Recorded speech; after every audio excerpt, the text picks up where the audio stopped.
오늘 은혜 받으실 하나님의 말씀은요, 마태복음 17장입니다.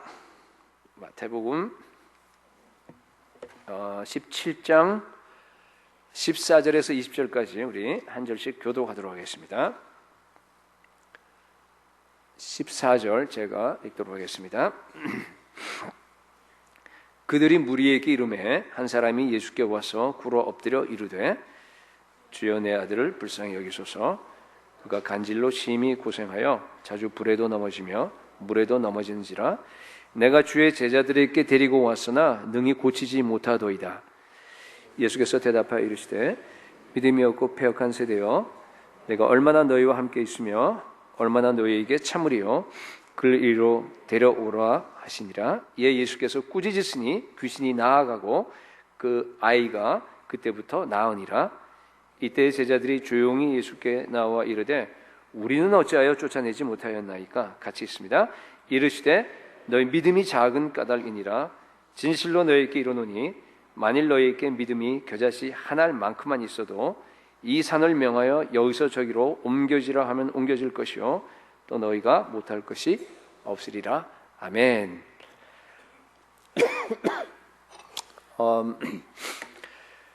오늘날 시대를요 한마디로 표현하라 그러면요 믿음이 없는 시대입니다.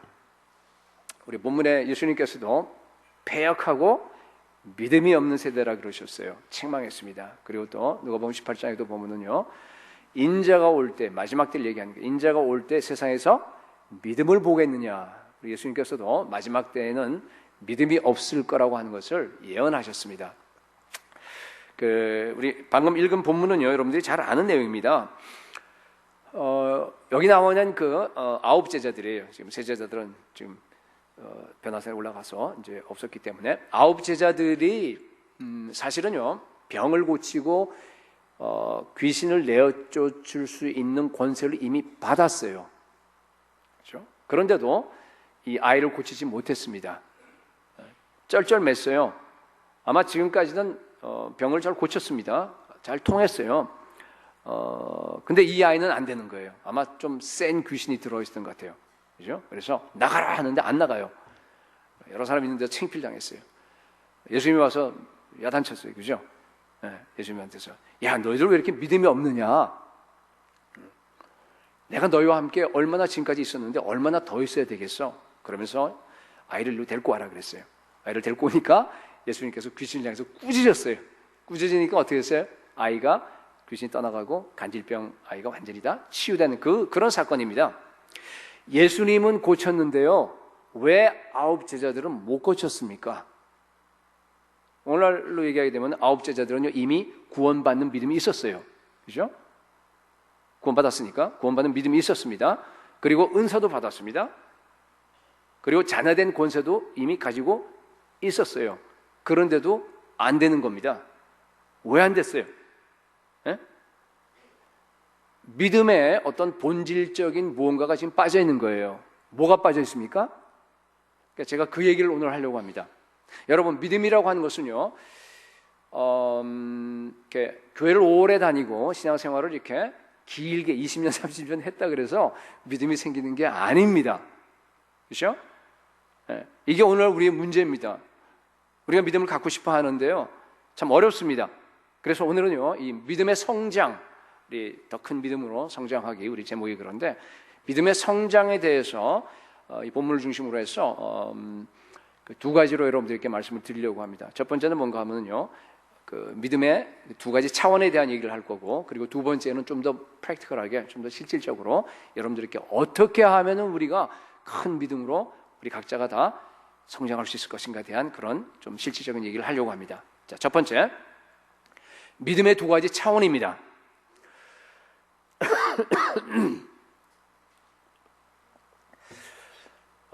그리스도인의 삶은요 처음부터 끝까지 믿음입니다. 우리가 믿음으로 구원받고 매일매일 우리가 믿음으로 살아갑니다. 그러다 마지막에도요 베드로전서 5장에 나와 있는 것처럼 믿음의 결국 곧 영혼의 구원을 받음이라 그랬어요. 마지막도 믿음이에요.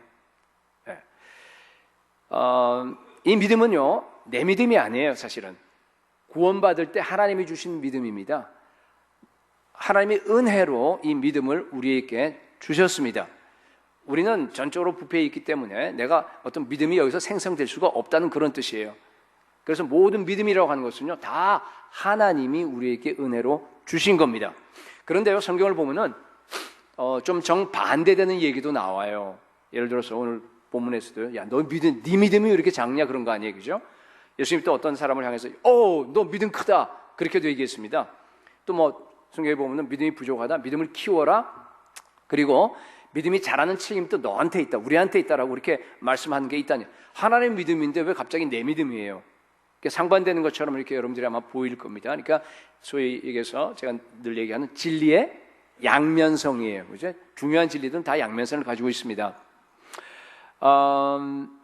사실은요, 모든 믿음은 다 하나님의 믿음이지만은 그러나 그게 내 믿음이에요.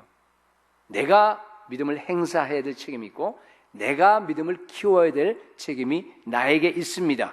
그래서 여러분, 예수 믿고 신앙생활 한다는 것 자체는 뭔가 하면요, 다른 말로 하게 되면 매일매일 하나님이 주신 믿음을 내가 성장시키는 겁니다. 키워나가는 것이 바로 우리가 신앙생활이라고 이렇게 얘기할 수 있습니다. 믿음 키우고 싶으세요? 예, 얼굴 피세요. 그러니까 편하게 들으세요. 예. 자, 그래서 많은 분들이요, 믿음을 키우고 싶어 해요. 그런데 믿음을 키우는 데 있어서 오해하는 구절들이 좀 있어요. 대표적인 게 뭔가 하면은 로마서 10장 7절에요. 믿음은 어디에서 난다고요? 들음에서 난다. 다 알고 계세요. 그죠? 믿음은 들음에서 나고 들음은 그리스도의 말씀으로 말미암았느니라. 그래서 무조건 많이 들으려 그래요. 인터넷에서 무슨 여러분, 이게 그런 말이 아닙니다. 여러분, 간증을 많이 듣는다고 여러분 믿음 자랄 줄 아세요? 안 자라요. 그 사람 얘기예요, 그는. 물론 내가 믿음이 있는지를 갖다 확인할 수 있는 그런 정도 되겠지만은 안 자라요. 설교 많이 그냥 무조건 많이 들으면 내 믿음이 자라겠어요? 아닙니다, 여러분. 꼭 자라는 거 아니에요. 제가 나중에 말씀드리겠습니다. 왜 그런지를 갖다 이유를 갖다가. 물론 설교를 믿음으로 들을 땐 잘할 수가 있는데 다 그런 게 아니라는 얘기예요. 여러분, 믿음은 들음으로부터 난다라는 뜻이 뭔가 하면요, 이게 듣는 그런 게 아니에요. 왜냐하면은 이 성경을 기록할 때만 하더라도 우리가 이런 성경이 각자 가지고 있지 않았습니다. 두루마리 양피지로 되어 있는 이렇게 된 거기 때문에 웬만한 부자가 아니면요 못 가져요. 이사야서 못 갔습니다, 여러분. 유일하게 우리가 성경을 배울 수 있고 내가 읽을 수 있고 접할 수 있는 기회는 듣는 거예요. 유대인들의 교육이 회당에서 그렇기 때문에 이렇게 얘기를 이렇게 말하잖아요. 그래서 듣는 거 아닙니까? 그리고 또 듣는다는 의미는 그렇기 때문에 오늘날 말로 바꿔버리게 되면요, 성경을 읽고 묵상하고 지키는 거예요. 왜냐하면 신명기 6장에서 이스라엘아 들으라 그러잖아요. 쉐마 이러면 아마 잘 아시는 히브리어인데 그건 뭔가 하면요, 그냥 hear, 듣는 것만 있는 게 아니라 obey라는 뜻도 들어가 있어요. 말씀을 듣는다 하는 의미는 뭔가 하면 내가 직접 말씀을 읽고 말씀을 묵상하고 내가 그 말씀을 순종한다, 그런 뜻입니다. 그래야지만이 뭐예요? 믿음이 자라는 거예요. 믿음이 그렇게 생기는 겁니다. 오늘날 믿음을요, 이 구약 성경에 나와 있는 그 구약의 인물들, 아브라함 이렇게 가지고 우리 많이 설명해요. 맞습니다. 그분들도 믿음의 사람들이었습니다. 그렇죠? 히브리서 11장에 보면은요, 쫙 리스트 돼서 나와요. 근데 여러분, 자, 잘 들으세요. 믿음의 사람인데요, 좀 부족해요. 히브리서 11장에 쫙 나와 있는 아벨, 또 노아, 아브라함, 이삭, 야곱 쭉 내려오면서 모세, 이름이 거명된 사람들은 다 구약 시대 사람들이 거의 다 거명이 되어 있습니다. 그런데 보세요. 히브리서 11장 39절에 이 사람들은 구약 사람들이에요. 다 믿음으로 말미암아 무엇을 받았으나 증거를 받았다 그랬어요. 증거를 받았으나 약속된 것을 받지 못했다 그랬어요. 이게 굉장히 중요한 뜻입니다. 이들은요, 믿음으로 살았어요. 맞습니다. 그렇기 때문에 증거를 받았어요. 그러나 약속된 것은 받지 못했어요. 먼저 증거를 받았다는 뜻이 뭡니까? 히브리서 11장 1절에 보면 여러분 믿음을 정의하는데, 믿음은 보이지 않는 것들의 뭐예요? 증거라 그러죠. 믿음은 증거예요. 그렇습니다. 그래서 2절에 보니까 선진들이, 우리 구약의 선조들이 뭐예요? 이로써, 믿음으로써 뭘 얻었습니까? 증거를 얻었다, 그렇게 되어 있습니다. 여러분, 증거라고 하는 것은요, 권리증서나 비슷해요. 여러분, 권리증서 집 사고 있으면 deed of trust, 이게 그 권리 종이로 된 그 증서가 있지 않습니까? 그래서 어떤 부동산 뭐는 누구에게 네 거다 이렇게 이거 내 거구나 하고 이제 이게 보면은 나와요, 그죠? 그게 증서입니다, 권리 증서입니다. 그런데 구약 사람들은 증거는 받았어요. 이 증서는 받았는데 그것이 가리키는 부동산, 진짜 집 아니면 땅을 갖다 보지 못했습니다. 그런 의미입니다.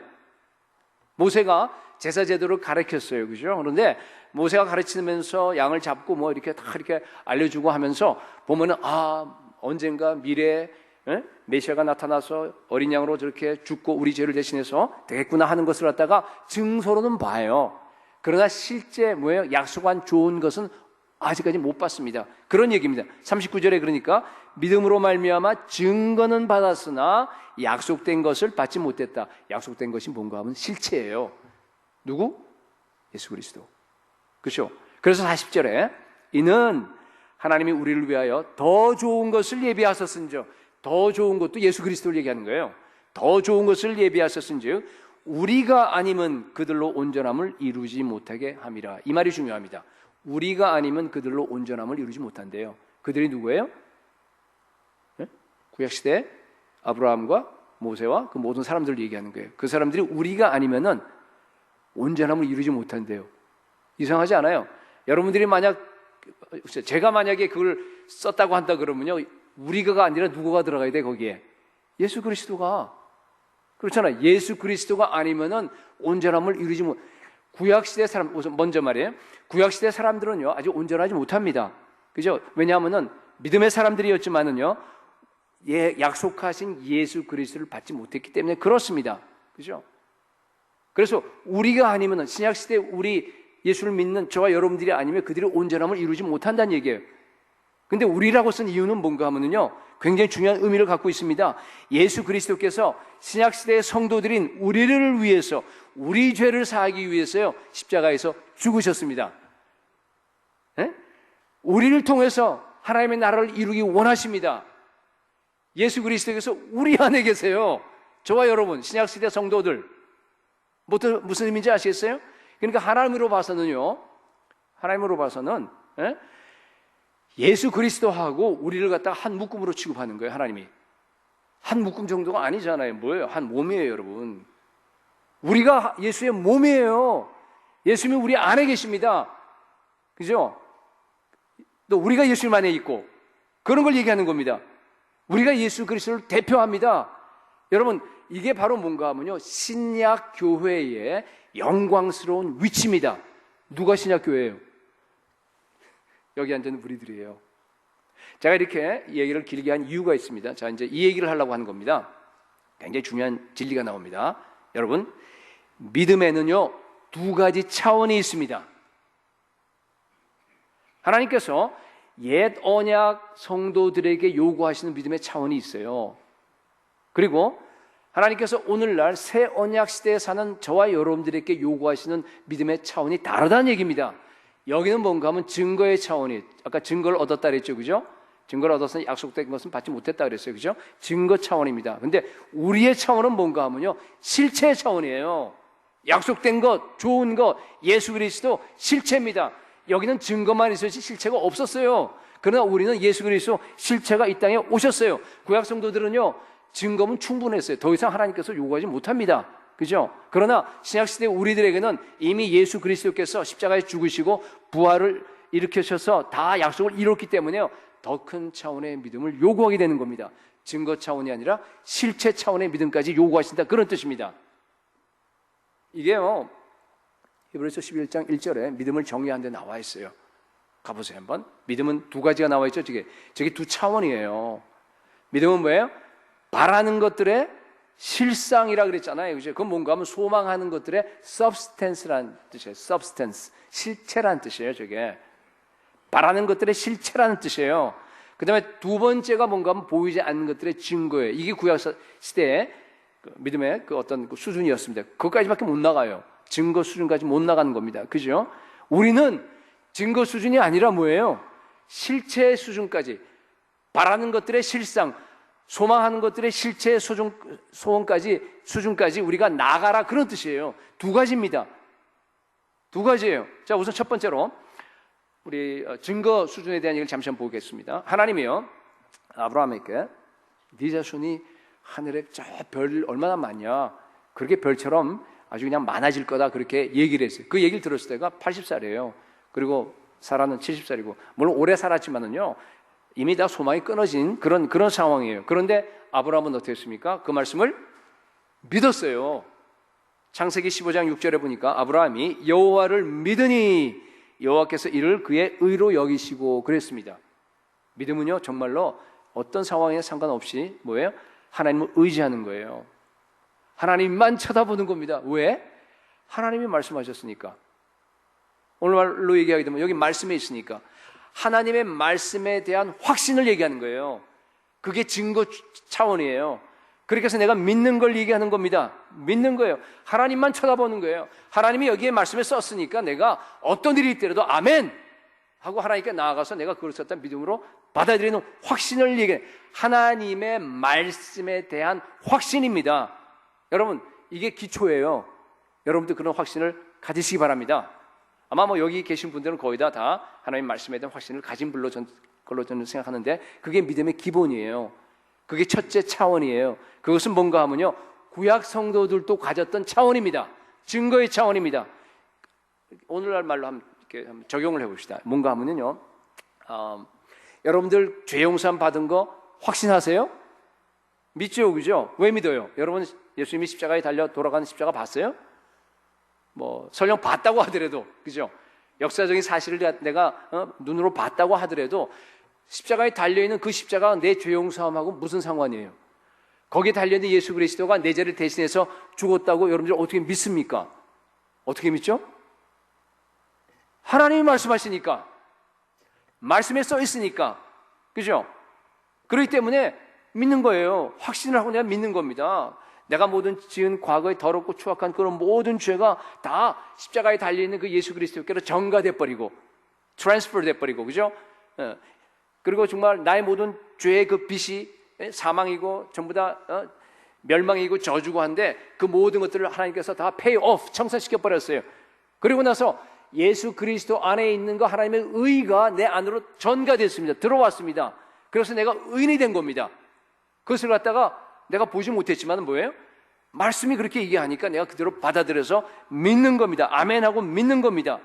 내 안에 있는 성령께서 가르쳐 주신 거예요, 사실은. 그죠? 예. 이것을 갖다가 하나님이 뭘로 여기신다고요? 의로 여기시는 거예요. 그러니까 믿음은, 여러분, 구원은요 믿음으로 받아요. 그래서 내가 의인이 된 겁니다. 그죠? 근데요 세상 사람들은 그걸 안 믿어요. 하나님이 세상을 사랑해서, 그죠? 독생자까지 내주면서 정말 죽었는데도 불구하고요 왜 많은 사람들이 죄 용서함을 받지 못합니까? 믿지 않으니까. 안 믿어요. 우리는 막 물에 빠져가서 그냥 죽어가는데 하나님이요 위에서 손을 갖다 내밀었어요. 그래서 어떻게 했어요? 야 빨리 와서 내 손 잡아, 아니면 너 죽어 하고 하나님이 위에서 말씀하니까 우리가 그냥 손을 내밀었어요. 그냥 손만 내민 거예요. 그러니까 하나님이 잡아서 끌어올렸습니다. 근데 이들은 안 믿는 거예요. 이들은 믿질 않습니다. 그죠? 예. 그렇기 때문에 그들은 구원받지 못하고 우리는 구원받았습니다. 우리가 구원받았기 때문에요 이제는요 아무리 마귀가 우리를 고소한다고 하더라도, 우리 죄를 가지고 막 얘기한다 그래도 우리는 걱정 없어요. 끄떡 없습니다. 무슨 소리 하는 거야? 당당하게 나는 죄 용서함 받은 의인이다 하고 선포를 하면서 우리가 하나님께 나아가요. 하나님의 자녀다 하고 우리가 말할 수 있습니다. 어떻게 해서 이렇게 말할 수 있습니까? 말씀에 근거해서. 내가 하나님의 말씀을 확신하기 때문에 그렇게 말할 수 있는 겁니다. 여러분, 그게 뭔가 하면요 구약시대의 믿음이에요. 그게 첫 단계 믿음입니다. 믿음이라고 하는 것은요 여기서 끝나지 않는다는 거예요. 두 번째 단계가 뭔가 하면요 이 믿음이 여러분들에게 실체가 되셔야 돼요. 그게 두 번째 차원의 믿음입니다. 쉬운 예로 한번 들어봅시다. 어떤 분이 예수님을 믿었습니다. 예수님이 당신을 위해서 죽었는데 믿기만 하면 구원을 받습니다, 죄 용서함 받습니다 하고 복음을 제시하는데 그냥 내가 그 예수님 믿겠습니다 하고 믿었습니다. 믿고 나서 막 기쁨이 충만해요. 너무너무 좋습니다. 그런데요 이분이요 포르노 중독자예요. 심한 분노 때문에 그걸 갖다가 어떻게 다스릴 수 없는 그런 사람입니다. 그래서 물어봅니다. 예수님께서 나의 이런 포로노와 나의 이런 그 분노와 이런 데 대해서도 나를 자유케 할 수 있습니까? 이렇게 물어봤어요. 그러니까 복음 전한 사람이요, 아니에요, 그건 아닌데요, 그건 당신 스스로 해결하세요. 예수님은 그저 당신에게 영혼의 그 모든 죄를 갖다가 용서해 준 것이 더 이상 안 돼요. 그러니까 심리치료사한테나 가보세요. 만약에 이렇게 대답을 했다 그러면요, 그 사람이 뭐라 그랬어요? 나는 그런 복음이면 안 받아들이겠습니다. 그럴 거예요. 그죠? 내가 할 말이 없습니다. 그러면은 여러분, 만약 복음이요 죄 용서하면 주는데 우리를 죄의 세력에서는 건져주지 못합니다. 마귀의 세력에서 건져주지 못합니다. 세상의 그 여러 가지 그런 세력에서 건져주지 못한다 그러면요, 그것은 복음이 아닙니다. 예수 그리스도의 십자가와 부활의 복음이라고 하는 것은요, 우리를 죄 용서만 주실 뿐만 아니라 세상과 마귀와 죄의 세력을 이기고 더 나아가서는요, 하나님의 뜻을 행할 수 있는 능력까지 주십니다. 그게 복음입니다. 여러분, 어떻게 그 복음이요 우리에게 그런 능력을 줍니까? 어떻게 그렇게 능력을 주죠? 복음이 우리를, 답이 뭐예요? 복음이 우리를 어디로 이끌기 때문에? 믿음으로 이끌기 때문에. 복음이 우리를 믿음으로 이끌어요. 순환 같죠, 그죠? 보세요. 로마서 1장 17절에 보면 뭐라고 되냐면요, 복음에는 하나님의 의가 나타나서 믿음에 이르게 하나니, 기록된 바 오직 의는 믿음으로 말미암아 살리라 함과 같으니라. 여러분, 복음은요 우리를 믿음으로 믿음에 이르게 합니다. 이게 무슨 소리인가 하면요, 이게 믿음의 차원을 얘기하는 거예요. 믿음의 차원. 우리가 믿음으로 복음을 받아들여요, 그죠? 그러나 일단 믿음으로, 하나님의 은혜로, 믿음으로, 하나님 주신 믿음으로 내가 받아들이잖아요, 그죠? 그러면 그 복음이요 우리를 더 깊은 차원의 믿음으로 우리를 이끌어 나갑니다. 확신의 정도의 정도로 끝나는 것이 아니라 다음 단계인 실체, substance, 실체 차원에까지로 우리를 이끌어 나아가는 거예요. 왜 그러냐 하면 복음이 바로 예수 그리스도이기 때문에 그렇습니다. 그래서 여러분, 우리가 예수를 믿는다라고 하는 것은요, 그래 나 확신해, 그 정도가 아닙니다. 여러분, 내가 예수를 믿는다고 하는 것은 실제로 실체이신 예수 그리스도를 갖다가 보는 거예요. 만나는 겁니다. 실제로 그분과 대화하는 겁니다.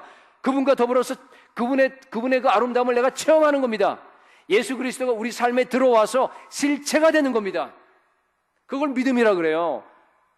복음을 받으면 그렇게 되는 거예요. 요한 1서 1장 1절에 보니까 태초에 있는 생명의 말씀에 관하여는 예수 그리스도를 얘기하는 거예요. 우리가 뭐라고 되어 있어요?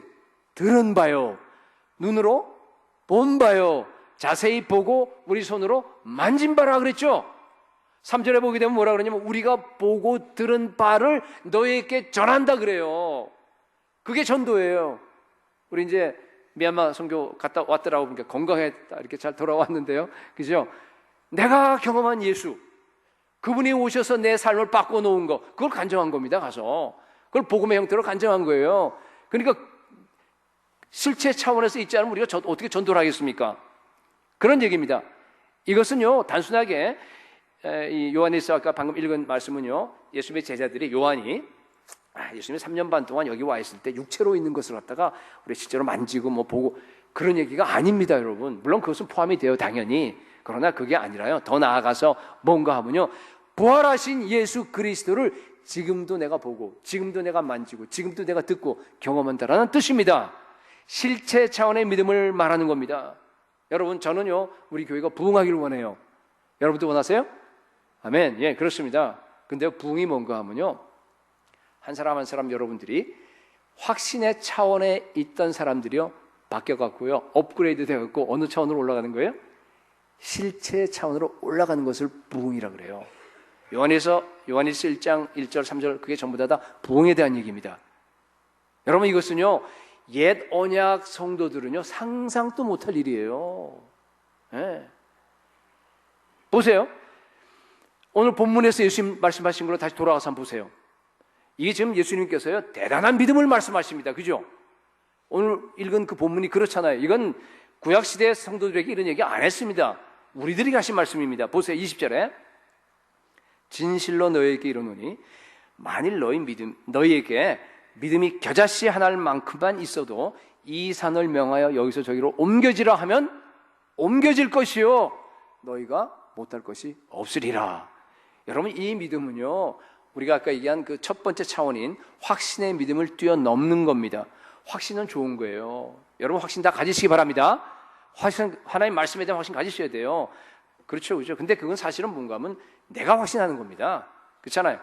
그죠? 이게 오늘 여기 지금 예수님이 말씀하신 것은요, 그런 내적인 확신을 얘기하는 게 아닙니다. 이건 뭔가 하면요, 예수 그리스도께서 내 안에 계시고 내가 예수 그리스도 하나가 되어서 연합해서 그분과 함께 살아가는 생활 방식입니다. 여러분, 새 언약에 우리가 믿음이라고 하는 것은요, 생활 방식이에요. 하나님의 말씀에 대한 확신을 내가 가질 뿐만 아니라 예수 그리스도의 영으로 내가 하나가 되어서 살아가는 생활 방식이에요. 일상생활에서 예수 그리스도가 나에게 서브스텐스가 되는 거예요. 실체가 되는 겁니다. 그 실체를 내가 경험하는 겁니다. 그래서 너희가 내 안에 거하고 내 말이 너희 안에 거하면 뭐라 그랬어요? 무엇이든지 원하는 대로 구하라. 그리하면 이루리라 그런 거예요. 이게 실체가 된 모습의 그런 걸로 그렇게 그림을 그려놓은 겁니다. 그리고 그죠? 그게 뭔가 하나님의 뜻이 내 안에서 이루어지는 삶입니다. 오늘 예수님께서 말씀하신 그 기도도 마찬가지, 이 말씀도 마찬가지예요. 이 산들어 들려 뭐예요? 저쪽으로 옮겨지라 하면 어떻게 된다고요?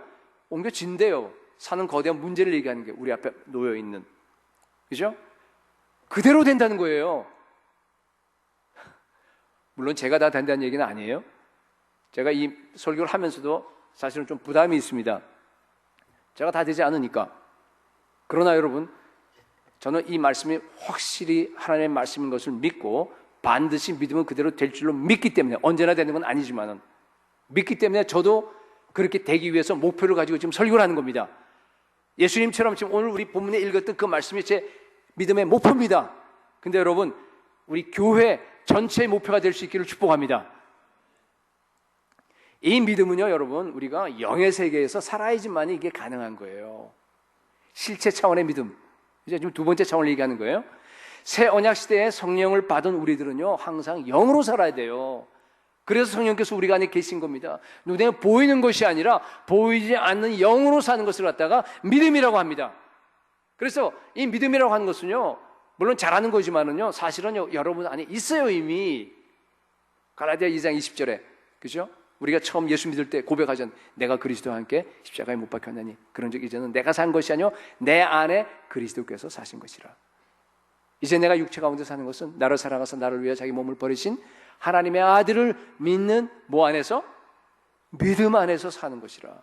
우리가 예수 믿자 말자 사실 믿음이 있어요. 이 믿음 안에 우리가 살면서 계속적으로 나아가야 된다, 그런 뜻입니다. 믿음으로 보이지 않는 영의 세계를 예수 그리스도와 함께 연합되어서 살아가는 것을 갖다가 가르치면 뭐라고 하냐면 실체의 믿음이라고 합니다. 두 번째 차원의 믿음입니다. 이게 새 언약 성도들에게 요구하시는 하나님의 믿음의 수준입니다. 이 믿음을 다 갖기 바랍니다. 아멘. 자, 두 번째. 자, 그러면은 어떻게 우리가 이 실체 차원의 믿음까지, 그죠? 이 더 큰 믿음이라 그래요, 그죠? 이 믿음까지 우리가 가질 수 있겠느냐, 좀 프랙티컬하게 한번 우리 얘기해 봅시다. 자, 우선 그 전에 예수님이 지금 오늘 본문에서요, 뭐라 그러냐면 겨자씨라는 말을 썼어요. 겨자씨 하나만큼한 믿음만 있어도 이 산을 갖다가 저리로 옮겨지라면 옮겨질 거고 못할 게 없다 그랬잖아요, 그죠? 왜 하필이면 예수님께서 겨자씨라고 얘기를 했을까요? 네? 이것은요, 많은 사람들이요 이렇게 오해를 해요. 야, 내가 그냥 거대한 믿음이 있으면은 그냥 산을 명해서 옮길 텐데 나는 믿음이 너무 적어. 그 거대한 믿음을 내가 못 가져. 뭐 이런 식으로 생각하는 사람들이 많아요.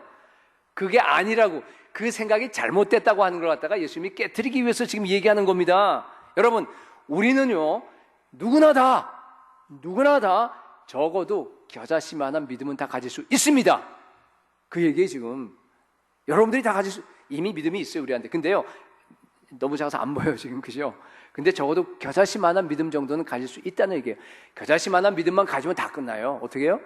못하는 게 없다는데요, 산도 옮긴다는데요. 자, 어떻게 하면은요 그런 겨자씨만한 믿음을 가질 수 있을까요? 두 번째 제가 얘기하려고 하는 그 내용이 그겁니다, 그죠? 큰 믿음이라고 그랬지만 사실은요, 그러면 이건 난 못해 이렇게 얘기할까 봐서 여러분들이, 그죠? 예수님이 지금 그렇게 얘기한 거예요. 어떻게 하면 우리가 겨자씨만한 믿음이라도 가질 수 있겠느냐, 이런 얘기입니다. 제가 결론부터 얘기하겠습니다. 믿음의 연단을 받고 믿음이 성장하셔야 돼요. 좀 더 구체적으로 얘기하게 되면은 하나님의 말씀을 아까 얘기했던 게 내가 믿고 확신할 뿐만 아니라 그 말씀을 여러분들이 심으셔야 돼요.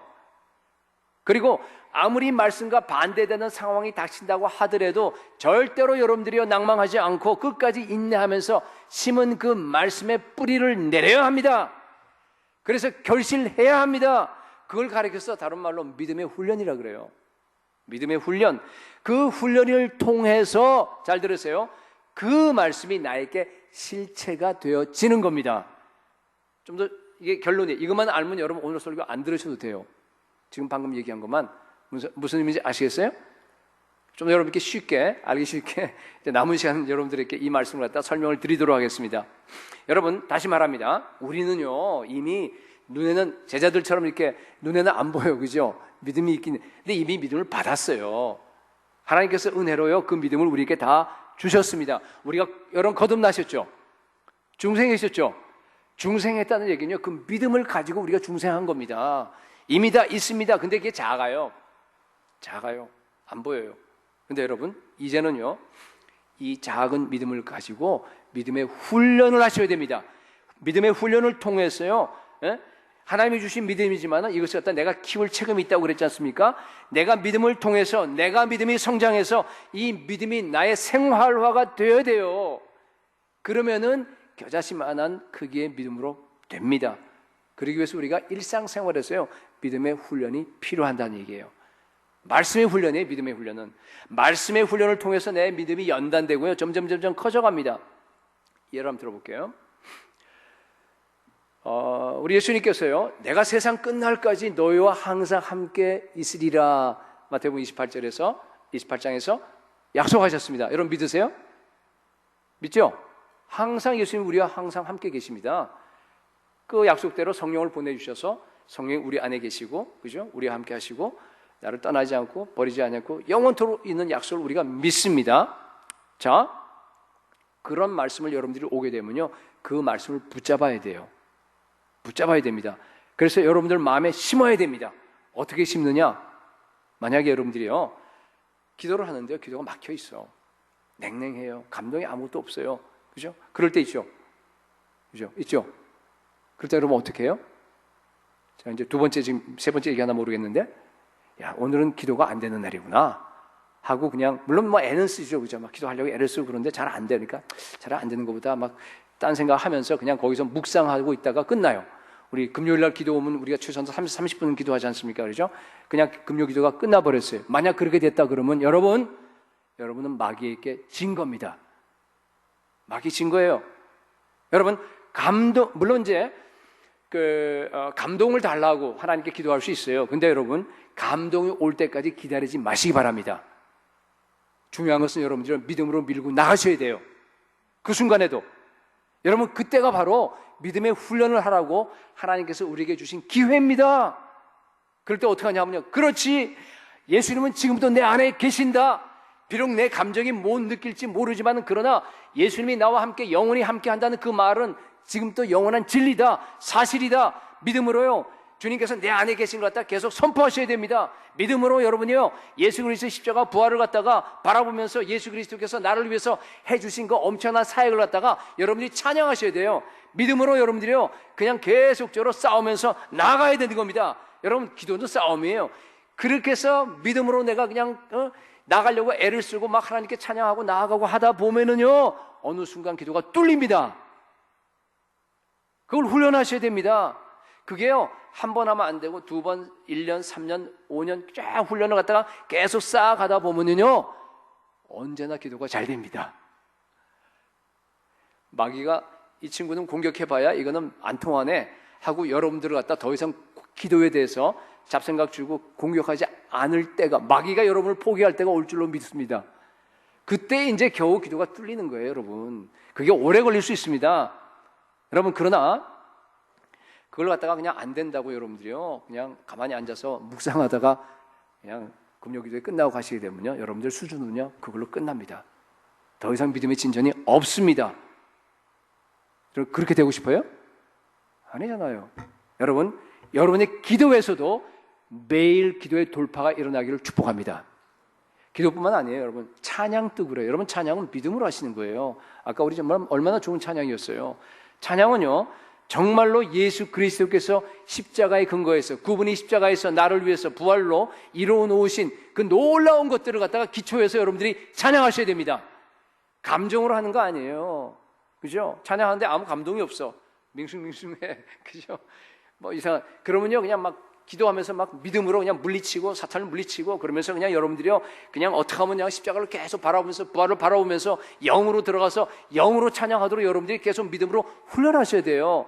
찬양이 안 될 때가, 아무 감동이 없을 때가, 여러분, 그때가 바로 하나님이 주신 기회입니다.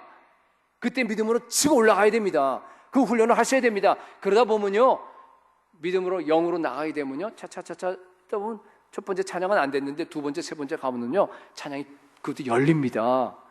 그러면 이제 찬양하는 거예요, 정말로. 처음부터 뭐 감동이 없다 그래서 그냥 이러고 있으면 안 돼요. 제가 살펴볼 겁니다, 이제 찬양할 때. 물론 이제 오늘날은 보면은요, 이것을 갖다가 인위적으로 어떤 뭐 이렇게 감정을 가지고, 그죠? 예, 그걸 가지고서 막 그냥 찬양을 하려고 좋은 음악에다가 좋은 막 조명에다가 막 보면 막 그렇게 하는데 그거는 더 비복음적이에요. 그리고 또 복음송도 보면은 비복음송들이 많아요. 그렇잖아요, 그죠? 뭐 자기 그냥 어떻다 자기 하소연하고 뭐 그런 건 아니잖아요, 그죠? 그런 복음송 우리 교회에서는 그냥 못 쓰게 하고 다 이렇게 검열을 합니다. 복음송 검열. 그래서 정말로 좋은 거랑은 뭐 뻔합니다. 뭔가 하면 말씀이 있으면 좋은 거예요. 하나님 말씀으로 쓰여진 그것이 찬양이에요. 여러분, 그렇기 때문에 언제나 여러분 뭐 찬양 말씀 다 똑같아요. 어디서부터 출발하느냐가 중요합니다. 여러분, 영으로 출발하시기 바랍니다. 성령 받은 우리는요, 영으로 산 사람이에요. 찬양도 영으로 하는 거예요. 영으로 시작해서 점점 하나님께서 감정을 주셔서 정말 하나님을 향해서 정말 눈물도 흘리고 막 찬양하면서 막 감격이 돼서 그냥 소리치면서 하나님 받으십니다. 그런데 처음부터 감정으로 이렇게 어프로치를 하게 되면요, 영으로 들어가기가 그렇게 쉽지 않아요. 물론 가능은 합니다. 그러나 그게 하나님 받으시는 거 아닙니다. 영으로 하셔야 됩니다.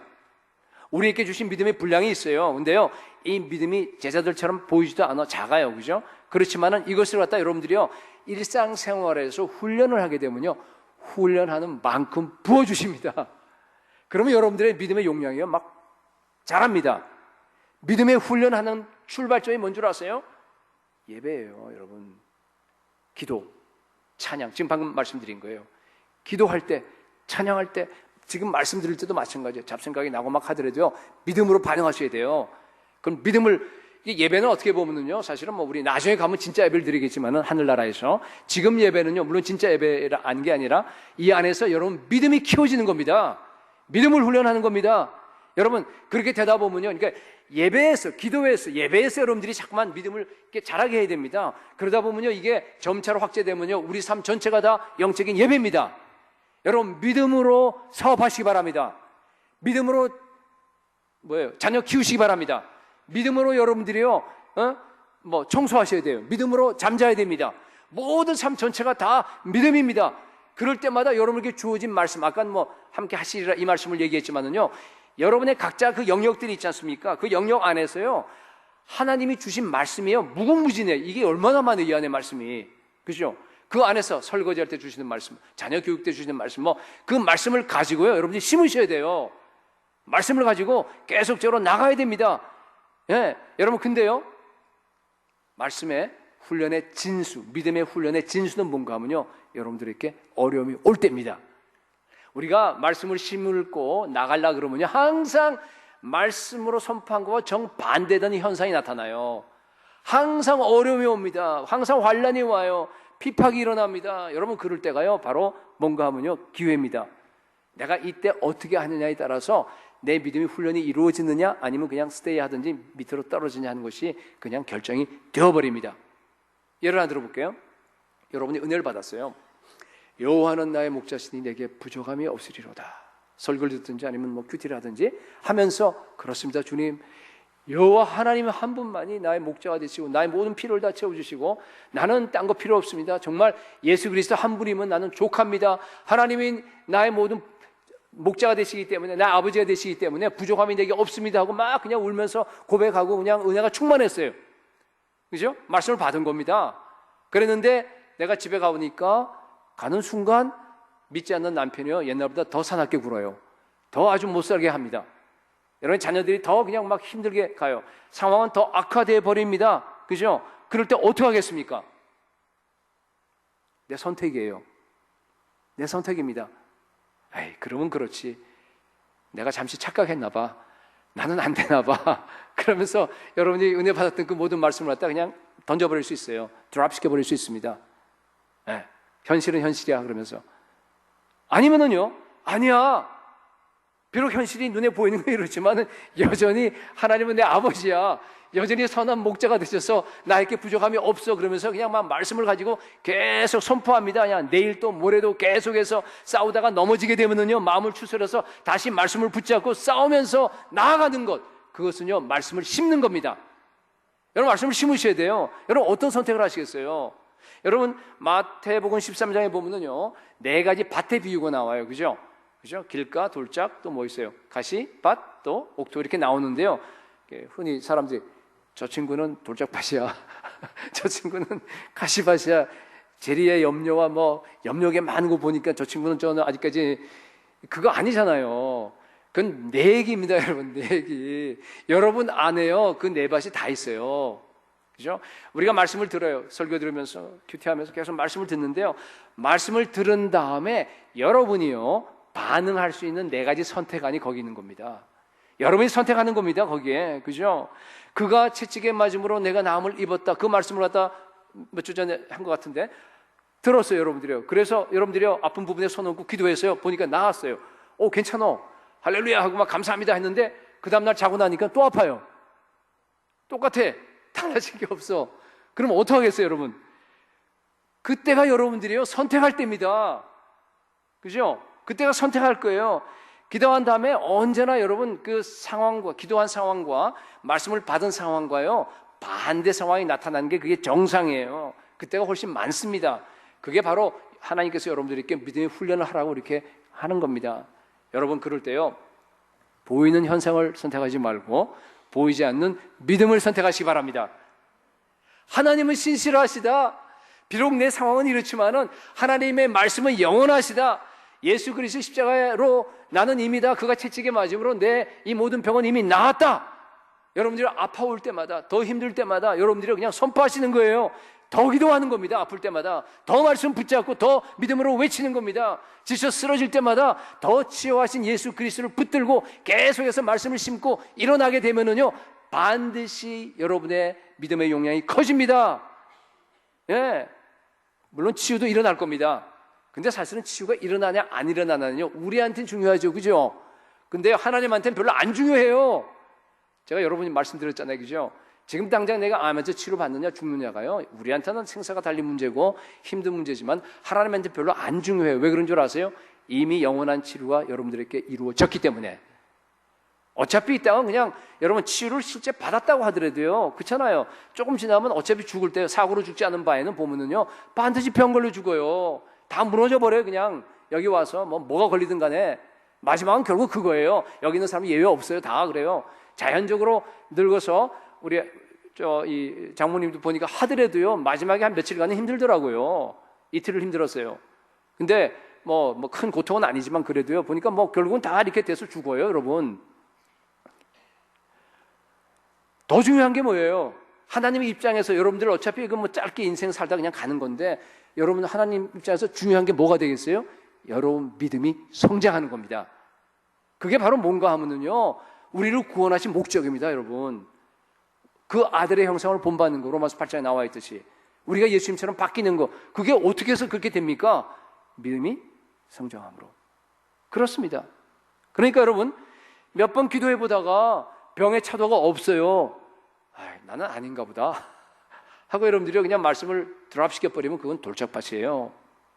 아니면 물질의 염려 때문에, 걱정 때문에 그냥 또 가다가 그냥 나는 이 정도가 맞아, 나는 더 이상 아닌가 봐 하고 스탑해버려요. 그건 가시밭이에요. 여러분, 이게요, 몇 번 반복이 되고 그러다 보면요, 여러분 마음이 점점 더 완고해집니다. 아세요? 그래 되면요, 나중에는요, 딱딱하게 완고하게 되면요, 믿음이 절대로 안 자랍니다. 안 자라요. 말씀이 들어가도요, 여러분, 결실할 수가 없습니다. 히브리서 3장에 보면요, 그런 마음을, 이게 이제 하도 굳어진 거예요. 말씀을 많이 듣고 막 심어봤는데 안 되니까 계속 포기하다 그냥 이게 10년, 20년, 30년 가버린 거예요, 지금. 그러면요, 히브리서 3장에 그런 마음을 뭐라 그러는 줄 아세요? 네? 믿지 않는 악한 마음이라 그래요. 믿지 않는 악한 마음이에요. 그 마음을 가진 사람들은요, 나중에 그 밑에 가서 뭐라 그러냐면요, 40년 동안 광야에서 이스라엘 백성들이 다 죽어서 시체가 거기에서 엎드려졌느니라 그래요. 구원받지 못합니다. 히브리서 6장 7절 8절의 말씀 보면은, 땅이 그 위에 자주 내리는 비를 흡수하여 밭 가는 자들이 쓰기에 합당한 채소를 내면 하나님께 복을 받고, 만일 가시와 엉겅퀴를 내면 뭐예요? 버림을 당한대요. 버림을 당하고 저주함에 가까워 그 마지막은 뭐라고요? 불사름이 되리라. 이거 보세요, 여러분. 구원받지 못한다고 하는 경고입니다. 여러분, 여러분의 밭이 옥토밭이 될 수 있기를 축복합니다. 여러분, 믿음은요, 우리가 생산해낼 수 없습니다. 내가 할 수 있는 것은 뭔가 하면요, 말씀이 떨어질 때, 설교를 통해서 뭐 여러 가지로 말씀이 떨어질 때요, 내가 믿음으로 반응하는 겁니다. 내가 바르게 믿음으로 반응을 하게 되면요, 성령님께서 여러분들을 도우십니다. 도와서 반드시 이기도록 여러분들을 이끄실 겁니다. 중요한 것은 뭔가 하면요, 받는 내가 말씀을 씨를 갖다가 내가 심어야 됩니다. 말씀이 뿌리가 내려져야 됩니다. 그러기 위해서 여러분이 끝까지 견디셔야 됩니다. 믿음의 시련을 반드시 여러분들이 통과하셔야 됩니다. 돌을 다 걷어내시고요, 가시밭나무를 다 없애버리시고요, 밭을 갈아서 걸어 엎어야 되고요. 그렇게 해서 정말 여름에 태풍 오잖아, 한국에. 태풍 오면요, 그 태풍도 여러분들이 견디셔야 됩니다. 그래서 오랜 세월이 지나가게 되면은요, 조금씩 여러분들이 받은 그 말씀이요, 심은 것이요, 뿌리가 깊어 들어가야 되는 겁니다. 여러분, 감나무 같은 건 보면 얼마나 오래 걸립니까? 감이 막 수천, 천 개가 막 열리고 그러더라고요. 근데 그거 될 때까지 여러분, 그게 금방 됩니까? 아니잖아요. 여러분, 결실해야 돼요. 결실할 때, 그때 비로소 여러분, 우리의 믿음이 실체가 되는 겁니다. 그때 비로소 우리가 아까 제가 말씀드린 확신의 차원에서요, 실체 차원으로 여러분들의 믿음이 업그레이드 되는 겁니다. 말씀이 결실하는 걸 보고, 아, 내 믿음은 정말 이제 구약시대 그 정도 믿음이 아니라 신약시대 하나님께서 말씀하신 그런 실체의 믿음이 되는 거나를 갖다가 여러분들이요, 열매를 보고 확인할 수가 있는 겁니다. 그때 비로소 겨자씨만한 믿음이 생긴 거예요. 겨자씨만한 믿음이 생긴 겁니다. 일단 겨자씨만한 믿음이 생기게 되면요, 여러분들이 심어서 뿌리를 내려서 열매를 맺은 그 말씀이 굉장히 많은데, 그죠? 그 말씀, 여러분들이 싸워서 이긴 그 말씀에 대해서는요, 믿음이 역사합니다. 예, 그때는 그냥 그 말씀에 대해서는요, 우리 송기철 장로님 같은 경우 보니까, 그죠? 방금 아까 얘기한, 그죠? 그가 채찍에 맞음으로 너희가 나무를 입었노라로 갔다가 보니까 오랜 기간 동안에 100번인가 200번인가 하여튼 막 그냥 실패를 거쳐서 그 수년 동안에 한 말씀이 심겨져서 열매를 맺으니까 그냥 치유사역하는 거예요. 무슨 의미인지 아시겠죠? 그죠? 수많은 말씀 중에서, 이 말씀 중에서요, 여러분들에게 한 말씀이 들어가서 거기에 뿌리가 나서 열매가 날 때 그게 여러분 겁니다. 그게 바로 뭔가 하면은요, 그죠? 심고 견디고 열매 맺는 신앙생활입니다. 믿음 생활이 바로 그겁니다. 여러분, 그렇기 때문에 그냥 말씀이라고 하는 것은 한번 들어서 안다 그래서 여러분께 절대 아니에요. 그거 자랑하지 마세요. 은혜 받은 거 자랑해봐야 그 별거 남는 거 없어요. 정말로 내 안에서 그 말씀이 내게 돼야 됩니다. 그래서 정말로 믿음의 시련을 거쳐서 그 말씀을 통해서 열매 맺는 믿음의 용사들이 다 될 수 있기를 축복합니다. 말을 맺겠습니다. 오늘날은요, 믿음이 없는 시대입니다. 마지막 때가 점점 깊어질수록 정말로 우리 아까 예수님께서 예언한 것처럼 믿음이 점점 없어질 거예요. 마귀는요, 성도들의 믿음을 빼앗으려고 정말로 뭐 어떤 일이든지 다 합니다. 어쩌면 머지않아서 온 교회가요, 정말로 집단적으로 다른 믿음, 다른 복음으로 빠져버릴 수도 있습니다. 그 징조를 봐요. 한국도 그렇게 바뀌어가요, 점점 더. 예? 감성이나 종교적인 체험을 가지고 믿음으로 잠깐만 대체시키려고 그럽니다. 믿음인 줄 알고 착각해요. 그때 말씀드린 무슨 관상기도, 무슨 이머징 처치 무브먼트, 그런 게 다 그런 종류입니다. 여러분, 마귀가 우리의 믿음만 무너뜨려 버리게 되면요, 모든 게 다 무너져 버려요. 다 무너집니다, 여러분. 여러분, 회개도 믿음 없이 할 수 있습니다. 기도도 얼마든지 믿음 없이 할 수 있습니다. 찬양도 우리가요, 얼마든지 믿음 없이 할 수 있습니다. 성령의 은사도요, 얼마든지 믿음 없이 할 수 있습니다. 여러분, 위험한 시대가 닥쳐옵니다.